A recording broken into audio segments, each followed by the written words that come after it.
अस्सलामु अलैकुम वरहमतुल्लाहि वबरकातुह।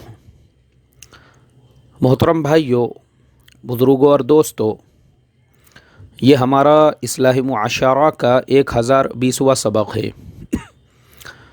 मोहतरम दोस्तों, हैदराबाद का जो वाक़या है, पूरे मुल्क में गम और गुस्से का माहौल है। और इस वाक़ये के ज़िमन में एक चीज़ जो मुझे अच्छी लगी वो ये कि माशाअल्लाह हमारे मुस्लिम नौजवानों ने खुलकर सोशल मीडिया पर इस बात का ऐलान किया और इस बात की पोस्ट की कि भाई अगर उसमें एक मुसलमान भी है तो ऐसे लोगों को बीच चौराहे पर गवर्नमेंट ने जो है फांसी के फंदे पे लटकाना चाहिए।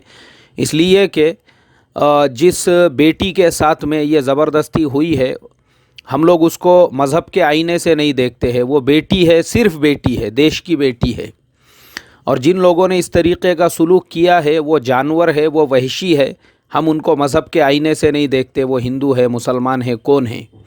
तो इसके लिए मुझे इस चीज़ से खुशी हुई। और जिस तरीक़े से हैदराबाद में हमारे मुस्लिम नौजवानों ने जो प्रोटेस्ट भी किया और जिस तरीक़े से गम व गुस्से का इजहार किया कि ऐसा काम करने वालों को फ़ौरन सज़ा दी जाए, तो मैं समझता हूँ ये एक उम्मीद की किरण है कि हमारे देश के अंदर सिर्फ मुर्दे नहीं बल्कि ऐसे ज़िंदे लोग भी जो है आज ज़िंदा है। और उन्हीं की वजह से देश के अंदर जो कानून व्यवस्था है उसको मदद मिल रही है। बहरहाल अब मैं थोड़ा सा एक और चीज़ को क्लियर करना चाहता हूँ। वो चीज़ ये है कि तेलंगाना के जो होम मिनिस्टर है मिस्टर मोहम्मद महमूद अली साहब, उन्होंने अपने इंटरव्यू में उस दिन एक बात कही थी। उन्होंने कहा था कि देखो, उस बच्ची को 100 नंबर पे डायल करना चाहिए था, तो मीडिया ने क्या किया, उसको एक गलत रंग दे दिया कि वो ऐसी कंडीशन में थी, ऐसी हालत में थी, उसने कैसे 100 पे वो कॉल कर सकती है। मैं इस चीज़ को मीडिया की एकदम स्ट्रांगली डिसएग्री करता हूँ। उसका रीज़न ये है कि होम मिनिस्टर मोहम्मद महमूद अली साहब ने जो बात कही वो एकदम एकदम यानी एकदम कॉमन और एकदम नॉर्मल बात है। और ये बात मैं खुद मेरी तरफ से देश के हर बेटी को कहना चाहूँगा और देश के हर उस मज़लूम को कहना चाहूँगा जिसको ये लगता है मेरे ऊपर जुल्म हो रहा है, उसने फ़ौरन 100 नंबर पे कॉल करना चाहिए। इसलिए कि ये जो 100 नंबर है गवर्नमेंट की तरफ से, पुलिस की तरफ से, अरे भाई ये हमारे सेफ्टी के लिए है, ये हमारी सिक्योरिटी के लिए है।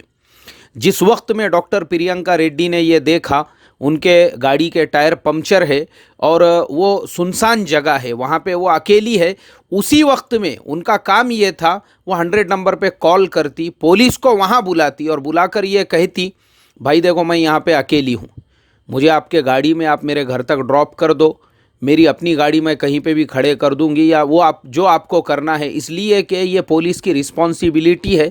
और मैं आपको एक दो एग्जांपल्स देकर बताता हूँ कि 100 नंबर पे कॉल करने के बाद में आपके प्रॉब्लम्स कैसे फ़ौरन हल हो जाते हैं, रिजॉल्व हो जाते हैं। मैं मेरे साथ में पेश आए हुए वाक़यात बताता हूँ। मुंबई से पूना मैं अक्सर आते जाते रहता हूँ और अक्सर मैं ट्रेन से सफ़र करता हूँ। एक मर्तबा मेरी लास्ट की जो ट्रेन निकलती है मुंबई से 11:15 बजे, चेन्नई एक्सप्रेस, मैं उसी से आता हूँ। वो चेन्नई एक्सप्रेस, मैं उसके जनरल डब्बे में बैठा। अब उसके अंदर जो है बहुत सारे जो लोग हैं वो सीटों के ऊपर ज़बरदस्ती कब्ज़ा करके, प्लेटफॉर्म पे होते हैं ना, कब्ज़ा करके, और जो पैसेंजर्स है उनसे 50 रुपये लेकर, 100 रुपये लेकर जनरल डब्बे की सीट उनको देने का काम करते हैं। तो मैं वो चेन्नई एक्सप्रेस, मैं उसके जनरल डब्बे में दाखिल हुआ। अब दाखिल होने के बाद में एक सीट के ऊपर मैं बैठ गया और मेरे बाजू में एक चाचा जिनकी एज तकरीबन 50 साल से ऊपर होंगी और वो रेलवे डिपार्टमेंट में ही काम करते थे। तो एक आदमी हम दोनों से ज़बरदस्ती करने लगा, कहाँ जाना है। हमने बोले भाई तू कौन है हमसे पूछने वाला, कहाँ जाना है, किधर जाना है। ट्रेन है, जो रेलवे का जो ऑथोराइज पर्सन होगा, जो इसका टीसी होगा, जो इसका टीटी होगा, वो हमसे पूछेगा आपको कहाँ जाना है, आप कौन हैं पूछने वाले। हम दोनों वो सीट के ऊपर जब बैठ गए, उसने कहा नहीं तुम लोग बैठ नहीं सकते, 20-20 रुपये दो। बोले अरे भाई 20-20 रुपये दो, किस लिए दो तुझे 20-20 रुपये। अब वो जो चाचा थे उनको बहुत गुस्सा आया। उन्होंने अपने जेब में से अपनी एक डायरी निकाली, अपना आईडी कार्ड निकाले और उसको बताने लगे, देख बोले भाई मैं सेंट्रल गवर्नमेंट का आदमी हूँ, सेंट्रल गवर्नमेंट का है। जो ट्रेन जिस स्टेशन पे खड़ी है और जो ट्रेन चलने वाली है ना, मैं उसी का एम्प्लॉय हूँ। अब वो जो गर्दुल्ला था, वो जो नशेड़ी था, वो इतना मतलब अपने नशे में, जुनून में, उसने इतने ज़ोर से उनके हाथ पे हाथ मारा, वो डायरी एक तरफ गिर गई, उनका आईडी कार्ड एक तरफ गिर गया, चाचा एक तरफ गिर गए। मैं फ़ौरन डब्बे के बाहर निकला, अपने जेब में से मोबाइल निकाला, 100 नंबर पे मैंने कॉल किया फ़ौरन उसी टाइम पे।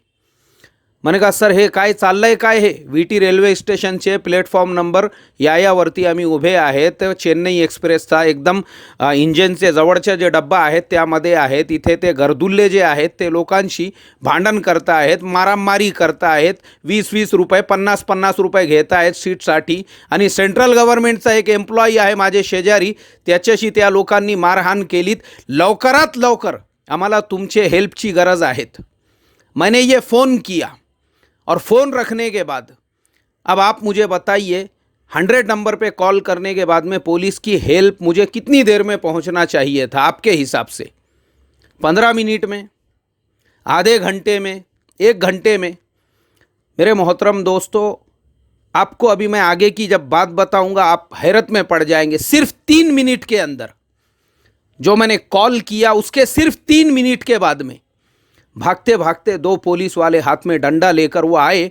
आने के बाद मैंने उनको फ़ौरन बोला, मैं बोला हे बगा बगा बगा हाथ बगा, हे काय चाललंय काय, हाथ बगा, अंदर देखो। मैं बोला क्या चालू है? और वो जब तक जो है ना वो अपने नशे में चूर, उसको क्या लगा इस देश में सब नामर्द रहते हैं, बुज़दिल रहते हैं, सब पांडू टाइप के लोग भरे हुए हैं, मारो जिसकी जैसी मारने का है। यहाँ पे तो किसी को कोई होश है ही नहीं, उसको मालूम ही नहीं है उसके बाप भी है बोल के यहाँ पर। वो दोनों फ़ौरन अंदर आए। अंदर आने के बाद में उन्होंने उसको लिए कोपचे में, और जिस तरीक़े से उनका जो वर्दी का जो ये होता है बताए फिर उसको उन्होंने। मेरे मोहतरम दोस्तों, मैं आपको ये वाक़या सिर्फ ये बताने के लिए सुना रहा हूँ कि हमारे देश के अंदर कायदा है, कानून है, व्यवस्था है। 100 नंबर किस लिए है? अरे आपकी सिक्योरिटी के लिए है। वो जब एक अकेली लड़की, उसको फील हो रहा है कोई उसके पीछे जो है चल रहा है, कोई उसको फॉलो कर रहा है, कोई उसकी जासूसी कर रहा है, रात का वक्त हो चुका है, वो अकेले रास्ते से गुजर रही है। अरे अगर वो अकेली भी है, सुनसान रोड रास्ता है, अरे देश ने आपको ये राइट दिया है 100 नंबर पे कॉल करो, कॉल करने के बाद पुलिस आएंगे, उनको बोलो मुझे आपकी जीप में मेरे घर तक पहुंचाओ बोल के, या मुझे रिक्शे में पहुंचाओ। पुलिस रिक्शे वाले का नंबर वगैरह नोट करके आपको जो है आपके घर पे पहुंचाएंगी। इस बात की मैं गारंटी लेता हूं, मुझे तजुर्बे है ये सब चीज़ों के। एक और वाक़या मैं सुनाता हूं आपको, मैंने शायद इससे पहले भी अपने एक सबक में सुनाया था। अक्सर मेरा, चूँकि मैं मुंबई सफ़र करता हूँ, मेरे रात में ही सफ़र होते हैं। 2-2:30 बजे हमारे यहाँ पूना रेलवे स्टेशन के बाहर से टैक्सियाँ चलती हैं। वो टैक्सी वाले जो है यहाँ पर आवाज़ लगाते हैं एयरपोर्ट एयरपोर्ट एयरपोर्ट। मुझे जाना था इंटरनेशनल एयरपोर्ट। बैठ गया मैं एयरपोर्ट, 300 रुपये उन लोग लेते हैं, उसको 300 रुपये भी दे दिया। बैठ गया मैं। पहुँचे हम लोग वेस्टर्न हाईवे पे, जहाँ से एयरपोर्ट के लिए राइट में टर्न लिया जाता है। जनाब ने वहाँ पे गाड़ी खड़े कर दी। रात के 2:30 पौने 3 ऐसा कुछ टाइम हो रहा है। मैं बोला भाई एयरपोर्ट? बोले सर एयरपोर्ट यहाँ तक ही छोड़ते हैं, बोले एयरपोर्ट के अंदर नहीं लेकर जाते हैं, वो सामने रिक्शे दिख रहे, आप रिक्शे में जाओ बोले वहाँ से। मैं बोला एड़ा समझ रहा, क्या लग रहा तेरे को अलीबाग से आया हुआ दिख रहा मैं तुझे? मैंने उसी टाइम पे उससे हुज्जत करने की बजाय फ़ौरन 100 नंबर 100 पे कॉल फ़ौरन। मैं बोला साहेब पुणे रेल्वे स्टेशन पासून हे टॅक्सी केली होती 300-300 रुपये शेअरिंग टॅक्सी होती। हे इथे वेस्टर्न हायवेच्या जे ब्रिज आहेत ना, इथे थांबलेले आहेत आम्ही, आणि हे मला सोडत नाहीत इंटरनॅशनल रेल्वे आपले एयरपोर्टवरती। बोला ड्रायव्हरशी, वो जो जिससे मेरी बात हो रही थी, दिया ड्राइवर फ़ोन दिया मैंने ड्राइवर को फ़ोन। बोला उसने वहाँ से, काय रे माजलेत का?